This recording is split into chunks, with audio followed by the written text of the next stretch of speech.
Hello. आज हम पढ़ेंगे, देखिए, भारतीय संसद के बारे में। संसद, आइए देखते हैं। संसद संसद के बारे में जो चर्चा किया गया है वो 79।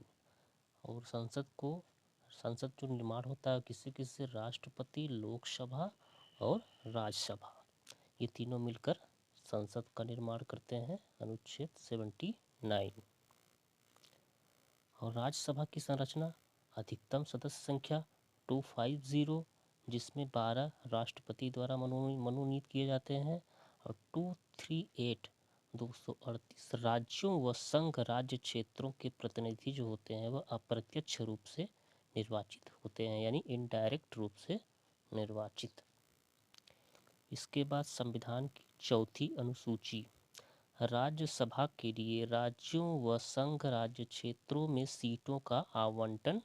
फर्स्ट, राज्यों का प्रतिनिधित्व, राज्य विधानसभा के निर्वाचित सदस्यों द्वारा अप्रत्यक्ष रूप से निर्वाचन। दूसरा, संघ राज्य क्षेत्रों का प्रतिनिधित्व, एक निर्वाचक मंडल द्वारा अप्रत्यक्ष रूप से निर्वाचन। तीसरा, राष्ट्रपति द्वारा नामित सदस्य कला, साहित्य, विज्ञान, समाज सेवा से संबंधित विशेष ज्ञान या व्यावहारिक अनुभव रखने वाले व्यक्ति। लोकसभा की संरचना, लोकसभा में अधिकतम सदस्य संख्या 552 होते हैं, 552, जिसमें 530 राज्यों के प्रतिनिधि होते हैं, 2 आंग्ल भारतीय राष्ट्रपति द्वारा मनोनीत होते हैं, 20 संघ राज्य क्षेत्रों के प्रतिनिधि। राज्यों का प्रतिनिधित्व, फर्स्ट, जनता द्वारा प्रत्यक्ष रूप से निर्वाचित। दूसरा, संघ राज्य क्षेत्रों का प्रतिनिधित्व, संघ राज्य क्षेत्र अधिनियम 1956 के तहत जनता द्वारा प्रत्यक्ष रूप से निर्वाचित। तीसरा, राष्ट्रपति द्वारा मनोनीत। लोकसभा में आंग्ल भारतीय समुदाय का पर्याप्त प्रतिनिधित्व नहीं होने की स्थिति में राष्ट्रपति, जब भी किसी भी सदन में, राज्यसभा के या लोकसभा में, अगर लोकसभा में आंग्ल भारतीय समुदाय, एंग्लो इंडियन का अगर पर्याप्त प्रतिनिधित्व नहीं है तो राष्ट्रपति द्वारा उसका मनोनयन किया जाता है। हालांकि आंग्ल भारतीय समुदाय को इस समय हटा दिया गया है। निर्वाचन क्षेत्र के परिसीमन का अधिकार संसद को, निर्वाचन क्षेत्र का परिसीमन 2001 की जनगणना के आधार पर, न कि 1991 की जनगणना के आधार पर, जो भी परिसीमन होता है, परिसीमन एक आयोग होता है जो, इसको इतनी शक्ति होती है कि इसकी जो भी डिसीजन होते हैं वो न्यायालय में विचारण नहीं होते हैं। तो परिसीमन आयोग का गठन जो होता है संसद द्वारा किया जाता है, और इसका जो सीमा का जो गठन होता है, परिसीमन की जो होती है, जो आयोग जो भी गणना करता है, तो जनगणना 2001 के आधार पर करता है, न कि 1991 की। ये जो प्रावधान किया गया वो 87वां संविधान संशोधन अधिनियम 2003 के तहत। इसके बाद राज्यसभा और लोकसभा में निर्वाचन की पद्धति, आनुपातिक पद्धति के अनुसार एकल संक्रमणीय मत द्वारा राज्यसभा में, और लोकसभा में प्रादेशिक प्रतिनिधित्व प्रणाली के अनुसार जनता द्वारा प्रत्यक्ष रूप से, जनता के द्वारा प्रत्यक्ष रूप से लोकसभा में, और राज्यसभा में आनुपातिक प्रतिनिधित्व पद्धतियाँ के अनुसार या एकल संक्रमणीय मत द्वारा। आनुपातिक प्रतिनिधित्व के प्रकार जो होते हैं, इसमें क्या होता है? एक, एकल हस्तांतरणीय मत व्यवस्था। दूसरा, सूची व्यवस्था। जैसे एकल हस्तांतरणीय मत व्यवस्था में राष्ट्रपति, उपराष्ट्रपति, राज्यसभा, राज्य विधान परिषदें। सूची व्यवस्था में भारत में इसे नहीं अपनाया गया है। राज्यसभा व लोकसभा के कार्यकाल, राज्यसभा निरंतर चलने वाली संस्था, लोकसभा सामान्यतः 5 वर्ष का कार्यकाल होता है। संसद की सदस्य की अर्हताएं, एलिजिबिलिटी हम देखते हैं। क्या एलिजिबिलिटी होती है? वह भारत का नागरिक होना चाहिए। दूसरा, चुनाव आयोग द्वारा अधिकृत व्यक्ति के समक्ष शपथ होना चाहिए। और राज्यसभा, इसमें न्यूनतम आयु 30 वर्ष, लोकसभा की न्यूनतम आयु 25 वर्ष, संसद द्वारा निर्धारित योग्यताएं रखता हो। जो भी और जो भी योग्यताएं अगर संसद समय समय पर अगर उनके लिए निर्धारित करता है तो वो भी वो योग्यताएं संसद के सदस्य को एलिजिबिलिटी होनी चाहिए। और इसके बाद जन प्रतिनिधित्व अधिनियम 1951 के अनुसार जो भी टर्म एंड कंडीशन नियम और शर्तें दिया गया है उसमें पहला है उस व्यक्ति को राज्य या संघ राज्य क्षेत्र के उस निर्वाचन क्षेत्र का पंजीकृत मतदाता होना चाहिए। हालांकि 2003 से राज्यसभा के लिए यह अनिवार्य समाप्त कर दी गई है। दूसरा, यदि कोई व्यक्ति आरक्षित सीट पर चुनाव लड़ना चाहता है तो उसे किसी राज्य या संघ राज्य क्षेत्र में अनुसूचित जाति या जनजाति का सदस्य होना चाहिए। हालांकि SC/ST के सदस्य उन सीटों पर भी चुनाव लड़ सकते हैं जो उनके लिए आरक्षित नहीं है। तो SC/ST के लिए स्पेशल प्रोविजन है, वो कहीं भी लड़ सकते हैं जहां उनके लिए सीटें रिजर्व नहीं की गई, उसके बावजूद भी वो लड़ सकते हैं वहाँ पे चुनाव। ये जो भी टर्म एंड कंडीशन नियम और शर्तें दिया गया उसमें जन प्रतिनिधित्व अधिनियम 1951 के अनुसार। इसमें निहरताएँ यानी कि डिस्क्वालीफाई क्या क्या है, डिस्क्वालीफाइड क्या क्या होता है, इसमें देखेंगे क्या क्या योग्यताएं नहीं होनी चाहिए। भारत सरकार या किसी राज्य सरकार के अधीन लाभ का पद धारण किया, यदि कोई भी व्यक्ति लाभ का पद पे चयनित है तो वो संसद की योग्यता चुनाव लड़ने के लिए वह डिस्क्वालीफाइड है। न्यायालय द्वारा घोषित विकृत यानी मानसिक रूप से अस्वस्थ यानी दिवालिया जिसे कह सकते हैं, घोषित दिवालिया। भारत की नागरिकता, यदि भारत का नागरिक नहीं है, यदि नागरिक था या नागरिकता खो दिया है, इस पर भी। और इसके बाद लास्ट में है संसद द्वारा बनाई गई किसी विधि के अधीन अयोग्य होने पर। इसके बाद जन प्रतिनिधित्व अधिनियम 1951 के तहत अन्य निहरताएं।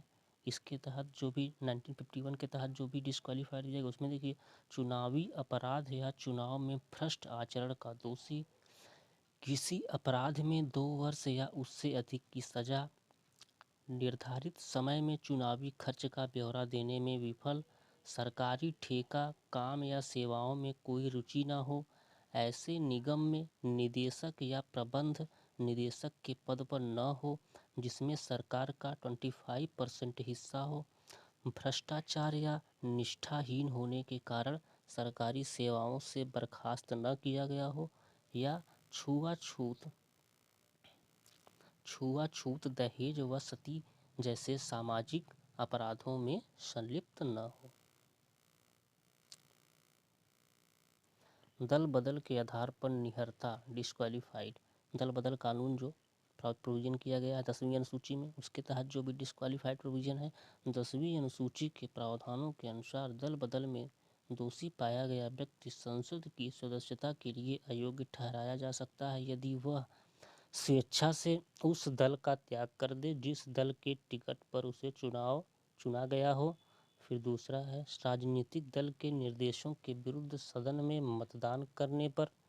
तीसरा है निर्दलीय सदस्य किसी राजनीतिक दल की सदस्यता ग्रहण कर लेता है, यदि कोई निर्दलीय सदस्य है वह किसी राजनीतिक दल का सदस्य ग्रहण कर लेता है तो वो दल बदल के तहत डिस्क्वालीफाई है। मनोनीत सदस्य यदि 6 महीने के बाद किसी राजनीतिक दल में शामिल हो जाता है, कोई भी जो मनोनीत सदस्य किया गया है राष्ट्रपति द्वारा, यदि 6 महीने के बाद वो किसी पार्टी का मेंबर बन जाता है तो भी वो दल बदल के तहत डिस्क्वालीफाई है।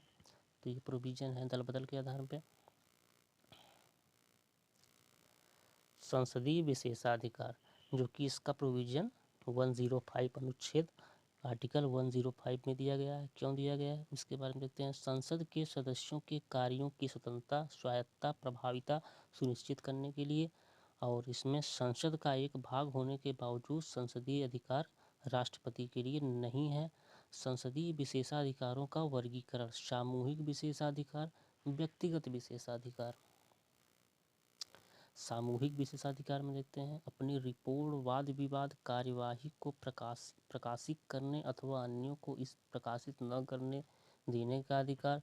दूसरा, अपनी कार्यवाही से अतिथियों को बाहर करना या गुप्त बैठक करने का अधिकार। तीसरा, अपनी कार्यवाही के संचालन, कार्य के प्रबंध इत्यादि के लिए नियम बनाना। चौथा है सदन की अवमानना अथवा सदस्यों के विशेषाधिकारों के हनन पर दंडित करने का कार्यवाही। 5वां है न्यायालय द्वारा सदन की कार्यवाही की जांच नहीं की जा सकती। और 6वां है सदन के पीठासीन अधिकारी की अनुमति के बिना सदस्य को गिरफ्तार नहीं किया जा सकता और न ही कोई कानूनी कार्यवाही की जा सकती है। व्यक्तिगत विशेषाधिकार। सदस्य को संसद की कार्यवाही के दौरान कार्यवाही चलने से 40 दिन पहले तथा 40 दिन बाद तक बंदी नहीं बनाया जा सकता। सदस्य को संसद की कार्यवाही के दौरान कार्यवाही चलने से 40 दिन पहले या 40 दिन बाद तक बंदी नहीं बनाया जा सकता है। संसद में भाषण देने की स्वतंत्रता, दूसरा प्रोविजन। और तीसरा प्रोविजन है संसद के सत्र के दौरान किसी लंबित मामले में न्यायालय के समक्ष उपस्थित होने से उन्मुक्ति। संसद के पीठासीन अधिकारी जो होते हैं लोकसभा अध्यक्ष, उसके बारे में लोकसभा के अध्यक्ष व उपाध्यक्ष होते हैं, राज्यसभा के सभापति व उपसभापति होते हैं। लोकसभा अध्यक्ष देखते हैं इनके बारे में। निर्वाचक, पहली बैठक के पश्चात, जब भी लोकसभा का निर्वाचन होता है उसकी पहली बैठक के पश्चात उपस्थित सदस्यों के बीच से अध्यक्ष का चुनाव होता है और इनको पद से हटाने का जो प्रोविज़न है वो लोकसभा के तत्कालीन समस्त सदस्यों के बहुमत से संकल्प पारित कर, किंतु इसके बाद किंतु 14 दिन पूर्व सूचना देना अनिवार्य है। किंतु 14 दिन पूर्व सूचना देना अनिवार्य है। लोकसभा अध्यक्ष को मत देने का अधिकार नहीं। यदि उनको हटाने का प्रोविज़न है तो इसके लिए 14 दिन पहले ही सूचना देना होता है। लोकसभा हटाने से, अध्यक्ष को हटाने के पहले 14 दिन सूचना देना होता है। और इसमें देखिए, और जो अध्यक्ष होता है वो मत नहीं दे सकते हैं, लेकिन यदि बराबरी का मत होता है तो वो निर्णायक मत देते हैं। सामान्य मतदान नहीं कर सकता, केवल मत बराबर होने की स्थिति में वो निर्णायक मत देगा। लोकसभा अध्यक्ष की शक्तियां का स्रोत। लोकसभा अध्यक्ष की शक्तियों के स्रोत में भारत के संविधान से ये शक्तियां ग्रहण करते हैं। फिर लोकसभा की प्रक्रिया तथा संचालन का नियम भी बनाते हैं। संसदीय परंपराएं भी इन्हीं के दिशा निर्देशों में की जाती हैं। लोकसभा अध्यक्ष का जो भूमिका, शक्ति व कार्य, इनकी जो रोल है इसको देखते हैं। नियमानुसार सदन की कार्यवाही व संचालन सुनिश्चित करना। इसके बाद दूसरा कोरम, जिसे गणपूर्ति कहते हैं, के अभाव में सदन को स्थगित करना। कोरम यानी कि सदन के जो कोरम होता है उसको याद कर लीजिएगा, 1/10 होता है, 1/10 भाग। फिर तीसरा है बराबर मत होने की स्थिति में ये निर्णायक मत देते हैं। फिर चौथा है संयुक्त बैठक की अध्यक्षता करते हैं। संयुक्त जो बैठक होता है इसकी जो अध्यक्षता होती है, जो राष्ट्रपति द्वारा संयुक्त बैठक बुलाया जाता है, हालांकि राष्ट्रपति द्वारा संयुक्त बैठक आहूत किया जाता है, लेकिन इसकी अध्यक्षता जो होती है वह लोकसभा अध्यक्ष द्वारा किया जाता है। फिर धन विधेयक का निर्धारण, कौन सा विधेयक धन विधेयक है या वित्त विधेयक है, इसका भी निर्धारण जो होता है लोकसभा अध्यक्ष द्वारा किया जाता है। फिर है प्रोविजन, दल बदल के आधार पर संसद, अगर दल बदल के आधार पर कोई सदस्य जो इधर इस पार्टी से उस पार्टी में कूद रहा है या भाग रहा है, इस तरीके से अगर जो भी प्रोविज़न है तो उसको जो डिस्क्वालीफाई की निहरता जो होती है उसको कौन रोकता है, कौन देखता है, कौन उसको पारित करता है, तो लोकसभा अध्यक्ष करता है। मतलब उसको डिस्क्वालीफाई कर देता है अगर वो इस तरीके से कार्य करता है तो। फिर इसके बाद है लोकसभा की सभी संसदीय समितियों के अध्यक्ष की नियुक्ति। जितनी भी लोकसभा की समितियां बनाई जाती हैं उनके अध्यक्षों की नियुक्ति लोकसभा का अध्यक्ष करता है। फिर इसके बाद है स्वतंत्रता व निष्पक्षता। पद से हटाने के लिए लोकसभा के तत्कालीन सदस्यों का विशेष बहुमत अपेक्षित फैक्ट है। पद से हटाने के लिए जब भी लोकसभा के अध्यक्ष को हटाया जाएगा तो उसके लिए 20 सदस्यों द्वारा विशेष बहुमत होना चाहिए। वेतन भत्ता संसद द्वारा निर्धारित होता है। उनके कार्यों व आचरणों को लोकसभा में चर्चा या आलोचना नहीं की जा सकती है। और फिर इसके बाद उनके जो भी सदन की प्रक्रिया सुनिश्चित करने की उसकी शक्ति न्यायालय के क्षेत्राधिकार से बाहर है। यदि वो सदन की कोई भी प्रक्रिया जैसे वो सुनिश्चित करता है तो ऐसा नहीं उसके लिए कि न्यायालय में उसके लिए आप कार्रवाई कर सकते हैं, न्यायालय में उसके लिए रिट दायर कर सकते हैं। तो ये नहीं कर सकते क्योंकि ये विशेषाधिकार अध्यक्ष को प्राप्त है। मत बराबर होने की स्थिति में निर्णायक मतदाता वरीयता सूची में भारत के मुख्य न्यायाधीश के समक्ष 7वें पायदान पर है। अगर वरीयता सूची में देखें तो भारत के मुख्य न्यायाधीश के समक्ष वह 7वें पायदान पर है। निम्न सदन के अध्यक्ष के संबंध में ब्रिटेन व भारत में अंतर। ब्रिटेन में अध्यक्ष को अपने दल से त्यागपत्र देना पड़ता है, जबकि भारत में अध्यक्ष को अपने दल की सदस्यता नहीं त्यागनी पड़ती है। ये अंतर है ब्रिटेन और भारत के निम्न सदन के अध्यक्ष के। अब हम देखते हैं उपाध्यक्ष। उपाध्यक्ष के बारे में अनएक्सपेक्टेड सर्कमस्टेंसेस। अध्यक्ष की अनुपस्थिति अथवा रिक्तता की स्थिति में लोकसभा अध्यक्ष के रूप में समस्त जिम्मेदारियों का निर्वहन कौन करता है? वह उपाध्यक्ष करता है। बाकी परिस्थितियों में एक सामान्य संसद सदस्य की तरह। फिर नोट, उपाध्यक्ष अध्यक्ष के अधीनस्थ नहीं होता है, वह प्रत्यक्ष रूप से संसद के प्रति उत्तरदायी होता है। दूसरा, अध्यक्ष या उपाध्यक्ष पद धारण करते समय कोई अलग शपथ नहीं लेते हैं। ये तो प्रोविज़न है उपाध्यक्ष के बारे में। फिर इसके बाद राज्यसभा के सभापति के बारे में। उपराष्ट्रपति या राज्यसभा का पदेन सभापति होता है कौन? राज्यसभा का सभापति जो होता है वह उपराष्ट्रपति होता है। वह राज्यसभा का पदेन सभापति भी होता है। जब उपराष्ट्रपति राष्ट्रपति के रूप में कार्य करता है तब वह राज्यसभा का सभापति नहीं होता। जब भी उपराष्ट्रपति राष्ट्रपति के रूप में अधिकार करने लगता है तो वह राज्यसभा का फिर सदस्य सभापति जो होता है तो नहीं रह जाता है, क्योंकि उस समय फिर वो राष्ट्रपति बन जाता है। जैसे कि लोकसभा का अध्यक्ष जो होता है तो वो अध्यक्षता करता है, तो फिर वो उसी प्रकार ये भी उपराष्ट्रपति भी राज्यसभा की अध्यक्षता करते हैं, लेकिन जब वो राष्ट्रपति के रूप में कार्य करने लगते हैं तो फिर उनको ये पद रिक्त करना पड़ता है। फिर तीसरा है, सभापति को पद से तभी हटाया जा सकता है जब उसे उपराष्ट्रपति के पद से हटा दिया गया हो। फिर चौथा प्रोविजन है, सभापति की भूमिका लगभग लोकसभा अध्यक्ष के समान ही होता है। तो लोकसभा अध्यक्ष क्या होता है? लोकसभा के अध्यक्ष जो होते हैं उनके समान ही इनकी भी भूमिका होती है। स्पेशल ऑफर्स जो होते हैं, किंतु लोकसभा अध्यक्ष के पास दो विशेष शक्तियां होती हैं जो सभापति के पास नहीं होती हैं। अब इनमें डिफरेंसेस क्या है? लोकसभा अध्यक्ष के पास ऐसी कौन सी शक्तियां हैं जो सभापति के पास नहीं होते हैं? अगर इसमें दो देखिए, धन विधेयक, अगर जैसे कोई भी मनी विधेयक है, जैसे उसको अगर जैसे कि धन विधेयक है तो अगर उसका निर्धारण करना हो तो उसके लिए लोकसभा अध्यक्ष के पास ये विशेष शक्तियां हैं, ये राज्यसभा के सभापति के पास नहीं होती हैं। और संसद की संयुक्त, जो राष्ट्रपति के द्वारा संसद का संयुक्त अधिवेशन बुलाया जाता है, उसकी अध्यक्षता जो होती है वो लोकसभा के अध्यक्ष द्वारा किया जाता है। ये जो दो प्रोविज़न दिया गया है ये स्पेशल प्रोविज़न है लोकसभा अध्यक्ष को। ये शक्तियाँ राज्यसभा के सभापति को यानी उपराष्ट्रपति को नहीं मिला है। उसके बाद देखते हैं संसद के सत्र। संसद के सत्र में देखिए, राष्ट्रपति द्वारा समय समय पर आहूत किए जाते हैं, किंतु संसद के दो सत्रों के बीच 6 माह से अधिक अंतराल नहीं होना चाहिए। सामान्यतः वर्ष में संसद के 3 सत्र होते हैं। एक पहला बजट सत्र फरवरी से मई के बीच, फिर मानसून सत्र जुलाई से सितंबर के, फिर तीसरा है शीतकालीन सत्र नवंबर से दिसंबर।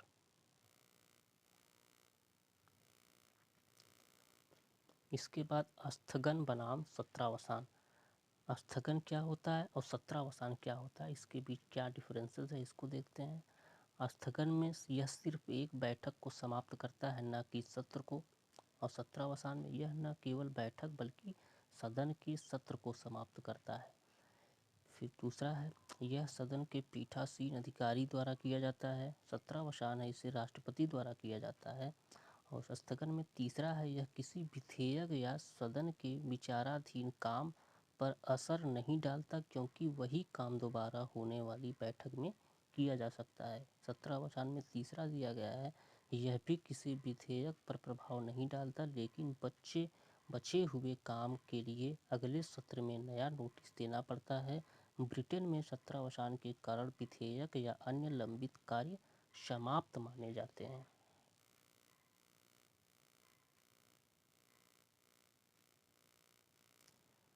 तो ठीक है दोस्तों, ये पार्ट कंप्लीट हुआ। इसके बाद हम नेक्स्ट पार्ट में देखेंगे।